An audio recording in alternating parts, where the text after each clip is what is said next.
Halo Sobat Alam, kembali lagi bersama saya Vicky di channel saya Kembar Camping Barbar.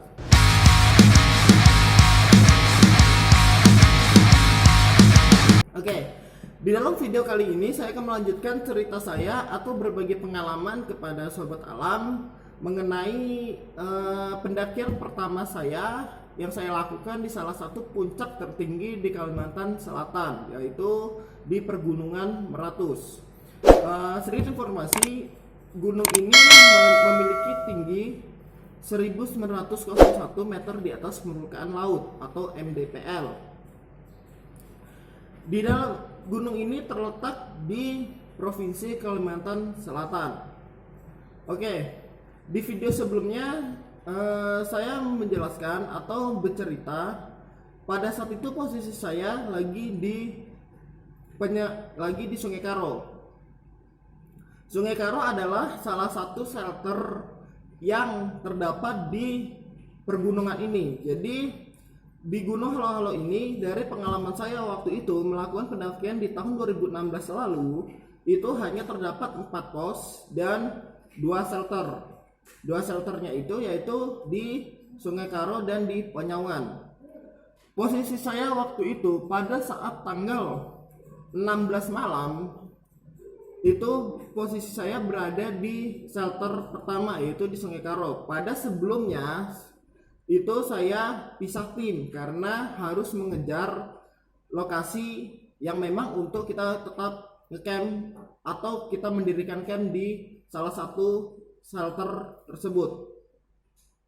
Nah, di shelter ini tersebut adalah punya keistimewaan atau kelebihan sendiri, yaitu memiliki suatu keindahan, yaitu air terjun.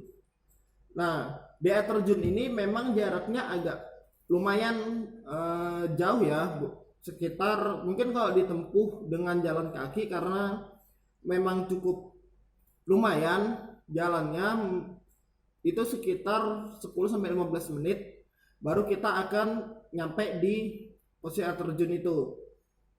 Oke, karena waktu itu saya melakukan pemecahan tim atau pisah tim dengan inisiatif supaya manajemen perjalanan tetap bisa dilakukan atau tetap bisa bermanfaat untuk kepentingan bersama, maka saya melakukan di tim pertama, yaitu tim pencari lokasi atau mencari posisi shelter yang bisa kita dirikan tenda. Singkat cerita, mungkin untuk cerita lengkapnya sudah saya jelaskan di video pertama. Singkat cerita, saya dan teman-teman, yaitu dengan satu tim 4 orang pada saat itu saya nyampe di Sungai Karo atau di shelter pertama itu sekitar jam 22.00 atau jam 10 malam. Itu pun sempat diguyur hujan.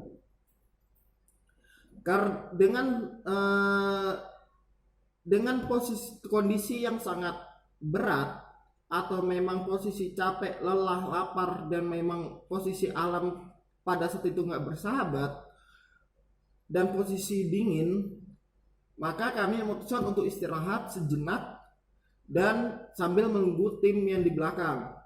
Tidak lama kami sampai dan selesai bebenah persiapan mendirikan tenda, masak, dan lain-lain, maka tim kedua yang memang kami tinggal pada saat itu tidak lama kemudian nyampe di Sungai Karo tersebut atau di shelter pertama. Kondisinya kurang lebih sama dengan yang kita alami atau yang saya alami sendiri di tim pertama, yaitu seperti mereka hanya juga merasakan hujan atau posisi yang memang kondisi alam yang memang pada saat itu dibilang cukup lumayan tidak bersahabat ya. Memang posisinya itu malam dan ditambah lagi dingin dari hujan. Setelah mereka nyampe, kita memutuskan untuk istirahat dan memang kita tidak bisa melanjutkan perjalanan menuju ke puncak pada saat malam itu dan memang peraturannya adalah kita memang harus istirahat atau bermalam di shelter pertama di Sungai Karo tersebut. Di tanggal 16 pagi jam 10.00 kami sudah melakukan packing persiapan berangkat menuju ke puncak. Pada saat itu cuaca sudah cukup mendukung, tidak terlalu panas atau terlalu dingin, karena di Sungai Karo itu pun posisinya memang pepohonan ataupun pohon-pohon itu sudah masih lindung ya, berarti benar-benar masih tertutup, jadinya panas pun masuknya hanya beberapa celah aja. Bahkan kita jemur baju pun itu mungkin kalau sehari atau 2 hari tidak bakal kering karena panas tidak bisa masuk.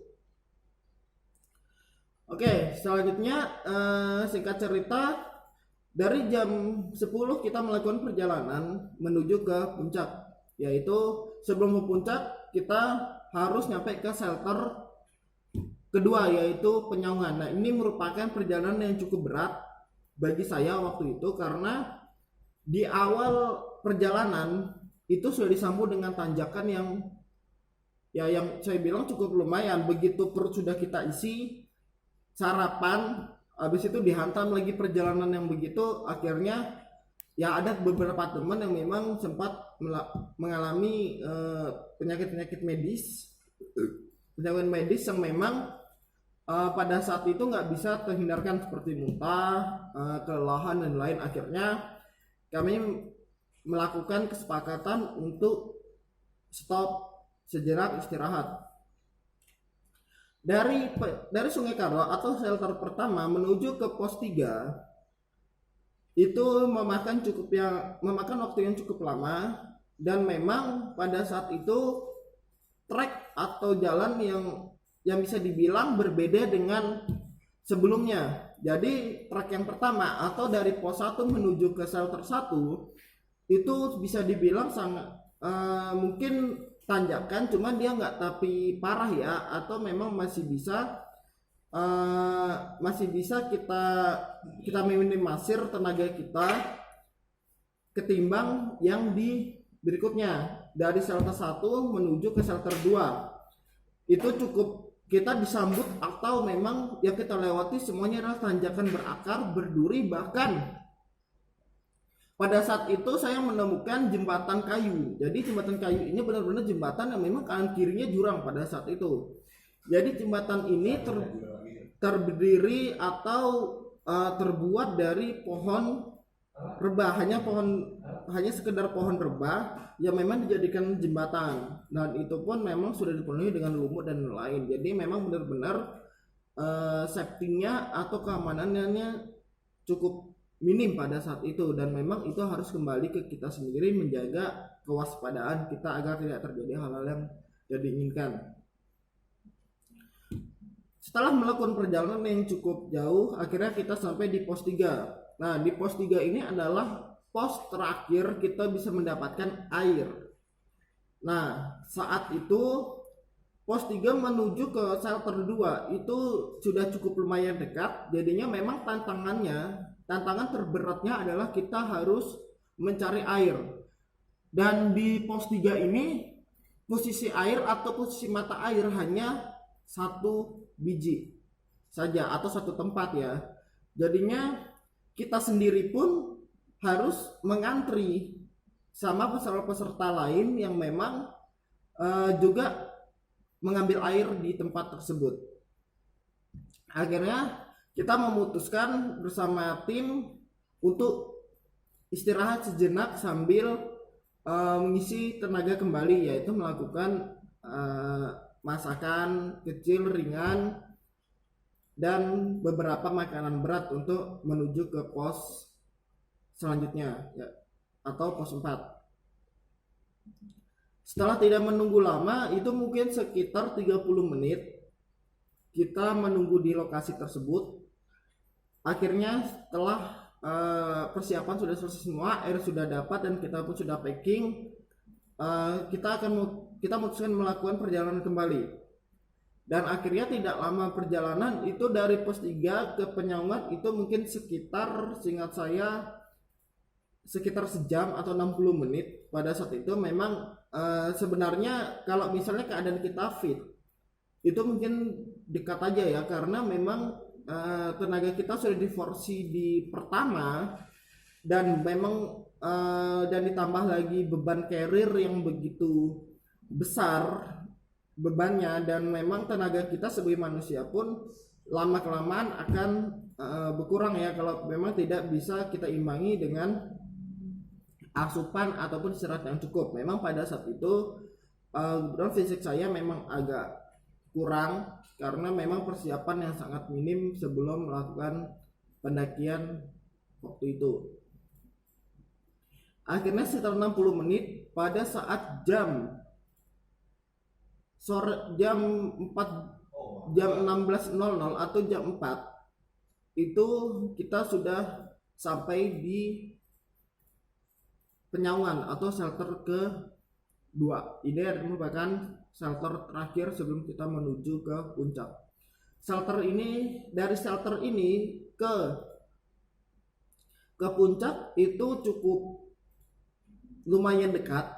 Jadinya sekitar 30 menit kalau memang beban kita tinggal semua. Jadi pada saat itu karena acara inti adalah pengibaran di puncak, akhirnya dari panitia pun memutuskan mensterilkan posisi puncak. Jadinya memang semua peserta itu diwajibkan atau diharuskan melakukan pengekeman atau bermalam di shelter tersebut, yaitu di Penyauan. Di Penyauan ini sedikit berbeda kondisinya seperti di Sungai Karo. Di Sungai Karo di shelter pertama. Perbedaannya adalah perbedaan suhu. Pada saat di Sungai Karo mungkin tingkat suhunya tidak tapi terasa. Sedangkan di Penyauan ini memang kita sudah berada di atas awan, yaitu sekitar ketinggian 1500 lebih. Jadinya benar-benar suhu itu sudah mendekati minus ya. Jadinya air pada saat itu saya membawa air yang memang air itu air sungai yang dingin, yang sejuk pun akhirnya hampir mendekati membeku, cuman nggak sampai beku ya, karena memang suhunya belum di bawah minus. Dan itu pun suhu itu dimulai di pos 3. Sebenarnya di pos 3 itu pun kita sudah merasakan dingin yang bisa dibilang sudah di atas rata-rata dengan suhu normal. Jadinya suhu dinginnya itu sudah nggak normal. Setelah itu di Sungai Karo ini pun memang posisinya sedikit tertutup, yaitu masih rapat banget, dan pohon-pohon tuh pada saat itu memang banyak pohon berakar dan banyak sekali pohon-pohon besar. Jadinya memang ditambah lagi selain suhu di atas rata-rata karena kita sudah berada di ketinggian 1000 lebih, ditambah lagi suhu malam yang diciptakan oleh pohon, maka bertambahlah suhu dinginnya semakin tajam atau berat ya. Akhirnya di Penyauan itu pun saya sendiri mengalami cukup luar biasa pengalaman dingin. Pada saat itu saya sudah menggunakan baju yang berlapis, sudah menggunakan baju dalam, kaos, jaket, dan sleeping bag atau SB. Itu pun dinginnya masih terasa di dalam tenda. Cuman waktu itu ada salah satu saudara saya yang memang dari Sulawesi yang saya ceritakan di video pertama kemarin.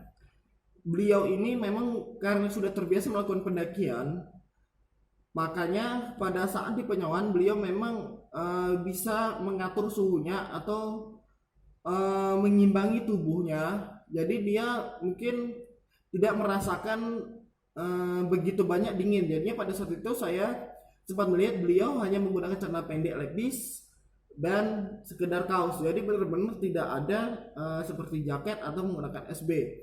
Cuman pada saat saya tanya kepada beliau memang mengatakan bahwa memang sudah biasa dan memang suhu tubuhnya sudah bisa mengatur atau memang sudah bisa menerima suhu yang memang di atas rata-rata atau tidak normal ya.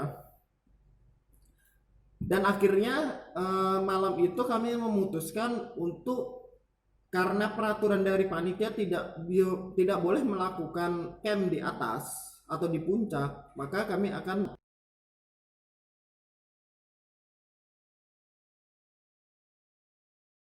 kedua yaitu Penyaungan. Nah, untuk sahabat alam sendiri ketika mau melakukan atau memang punya rencana melakukan perjalanan atau pendakian di Gunung Halo-Halo sendiri, tips saya ketika sudah nyampe di Penyaungan, perbanyaklah membawa tisu basah.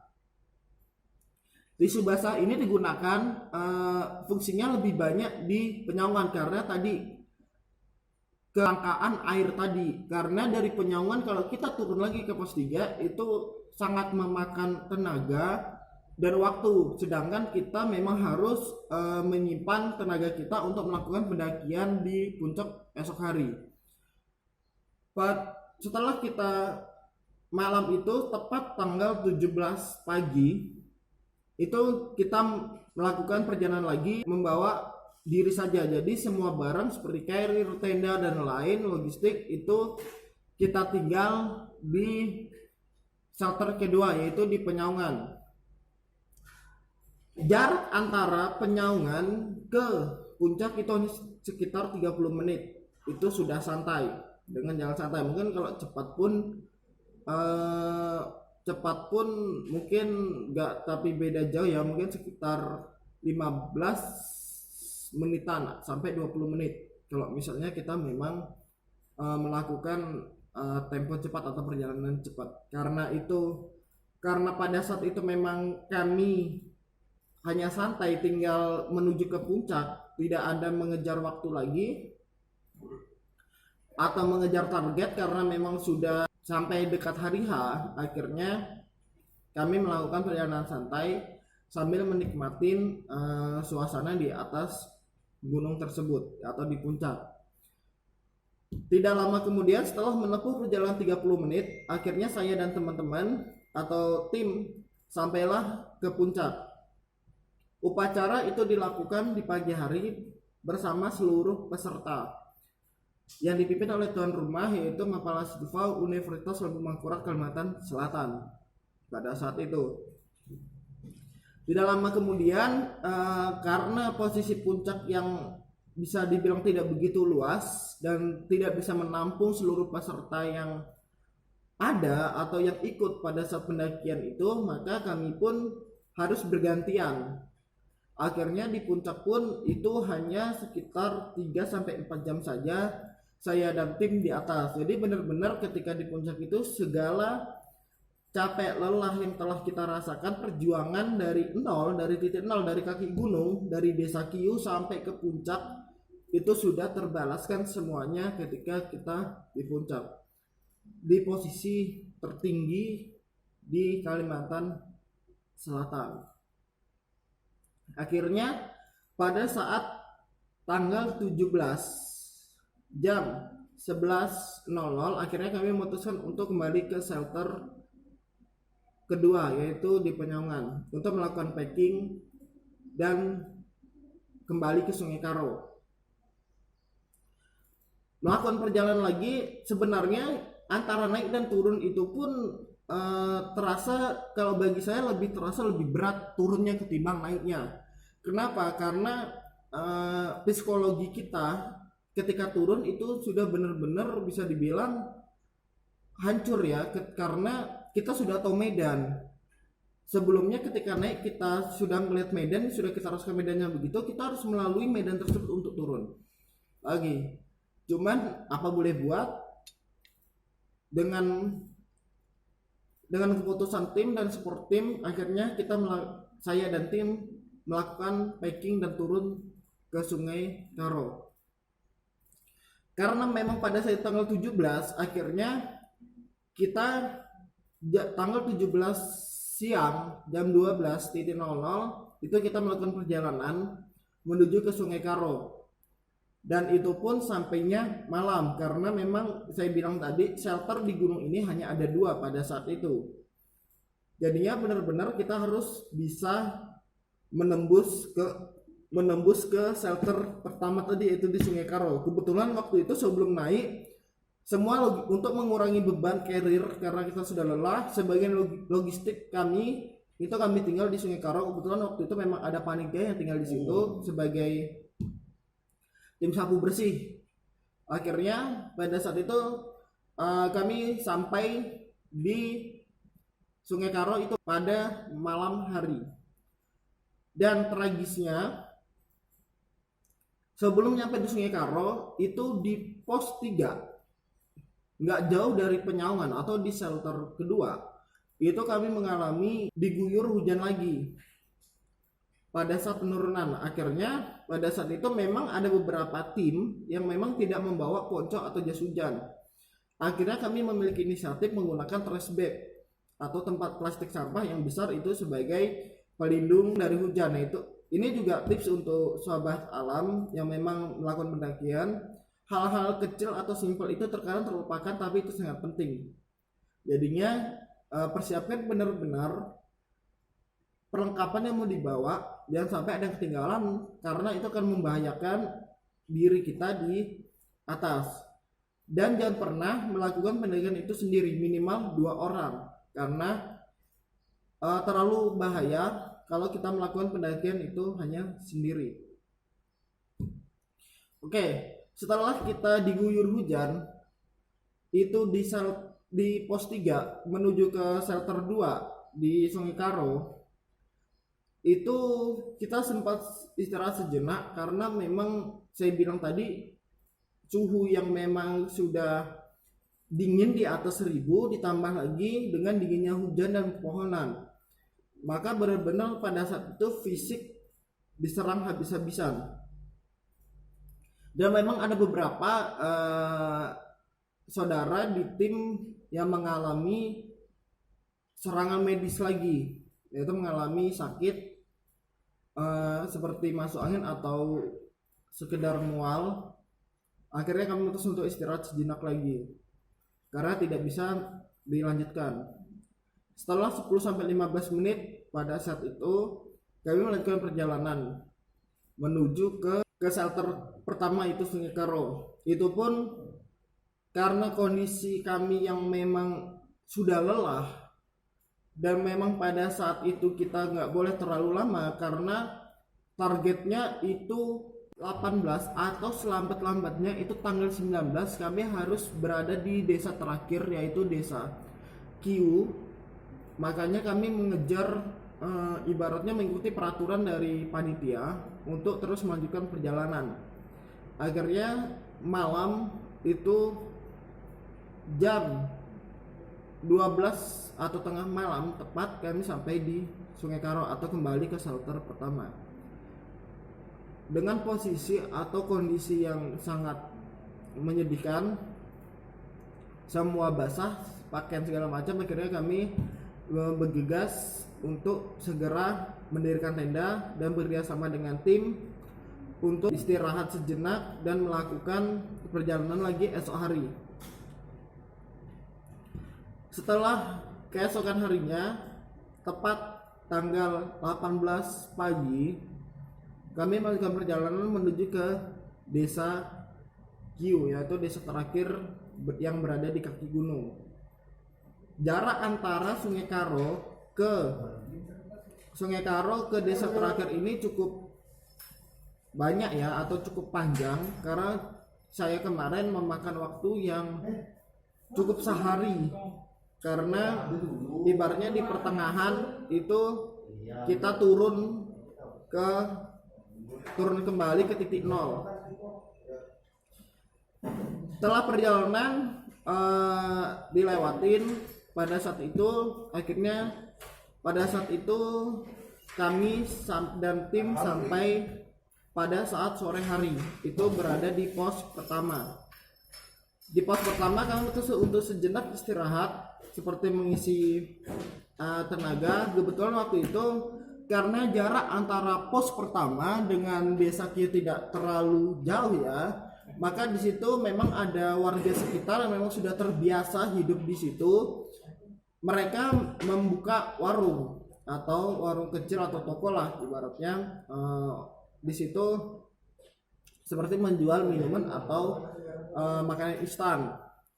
Nah, di situ kami memutuskan untuk istirahat sejenak sambil menistirahatkan tubuh dan mengisi tenaga kembali. Tidak lama itu kami memutuskan untuk kembali melanjutkan perjalanan ke desa terakhir, dan akhirnya kami sampai sebelum maghrib. Waktu itu mungkin sekitar jam 18.30 malam. Di desa terakhir itu pun sebelum nyampe ke desa itu kita mengalami beberapa gangguan. Ini gangguan di luar nalar ya, yaitu gangguan makhluk gaib. Biasanya kalau makhluk gaib ini itu hal yang wajar sih, atau rumlah yang biasa terjadi di suatu gunung. Nah, cuman memang pada saat itu memang nggak tapi parah, karena saya sendiri pun saya nggak tahu dengan saudara-saudara di tim. Memang pada saat itu yang memang ngerasakan yaitu saya sendiri, dan memang ada beberapa saudara dari Samarinda waktu itu memang pada saat itu melewati kondisinya bambu kiri kanan itu sudah sampai, itu mungkin jaraknya tidak tapi jauh, hanya sekitar 1-2 kilo kita sudah nyampe di desa Kio atau desa terakhir. Setelah itu karena posisi hari itu sudah mulai maghrib, mungkin ya memang sudah jam mainnya mereka pada saat itu, kami pun melewati bambu itu. Tiba-tiba yang memang ada, karena memang di tim memang ada yang paham yang begitu, dia menabrak. Mungkin saya nggak tahu karena memang saya nggak memahami hal-hal yang begitu. Kalau saya hanya membaca dari ekspresinya dia pada saat itu, memang mukanya langsung tiba-tiba pucat dan diam di tempat pada saat itu. Dan tidak lama kemudian, karena kami memang bingung kenapa kok tiba-tiba dia diam di tempat dan tidak mau melakukan perjalanan, dan ditambah lagi mukanya pucat. Dan memang sebelumnya dia memang mengalami penyakit medis lagi. Sebelum turun itu memang mengalami muntah yang cukup banyak ya, kalau saya lihat kemarin. Akhirnya beberapa orang di tim meneruskan perjalanan, dan memang pada saat itu saya kebetulan memang ada posisi di belakang bersama dia. Akhirnya saya istirahat sejenak dengan dia. Istirahatnya ini mungkin tidak duduk karena memang kita mengejar waktu dan maghrib, takut membahayakan diri.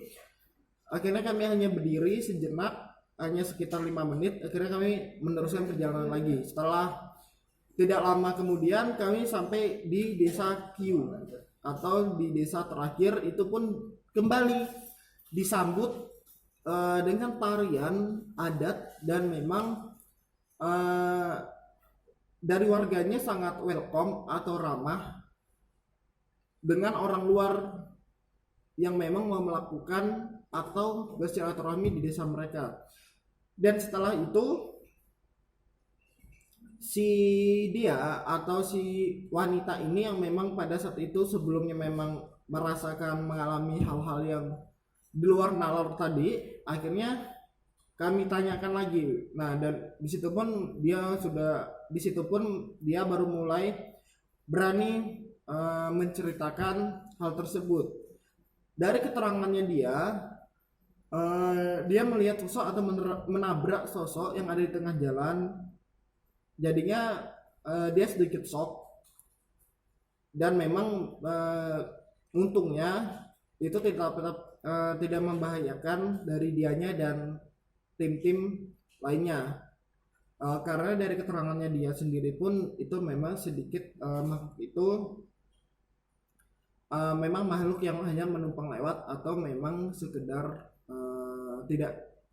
tidak kesengajaan bertabrakan dengan kita. Itu hal yang wajar karena memang dari kita sendiri tidak bisa melihat hal yang begitu juga dia, ibaratnya sama-sama tidak tahu. Intinya kita tetap sopan apabila kita melakukan perjalanan. Itu, dan ini tips terakhir dalam video ini, ketika melakukan perjalanan siapkanlah perlengkapan atau memang persiapan yang lebih matang. Pertama, fisik ini yang paling utamakan. Jangan pernah meremehkan atau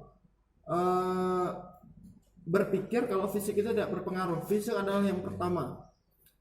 Lakukanlah olahraga ringan, paling enggak kalau memang tidak ada waktu, lakukanlah seminggu sebelum pendakian, atau memang lebih baiknya sebulan, karena supaya lebih matang persiapan. Kalau memang kalian perdana atau baru pertama kali melakukan pendakian, karena mungkin kalau yang sudah biasa itu hanya pemanasan ulang ya, atau review ulang, itu nggak jadi masalah, cuman tetap fisik nggak bisa kita remehkan. Yang kedua adalah perlengkapan ini juga harus kita perhatikan, seperti carrier, tenda, playseat, atau SB. Nah, SB ini yang paling penting, atau jaket, karena kita nggak tahu suhu di atas gunung itu gimana, apalagi kalau memang tinggi atau ketinggian gunung itu sudah di atas 1000, maka suhunya sudah di atas normal,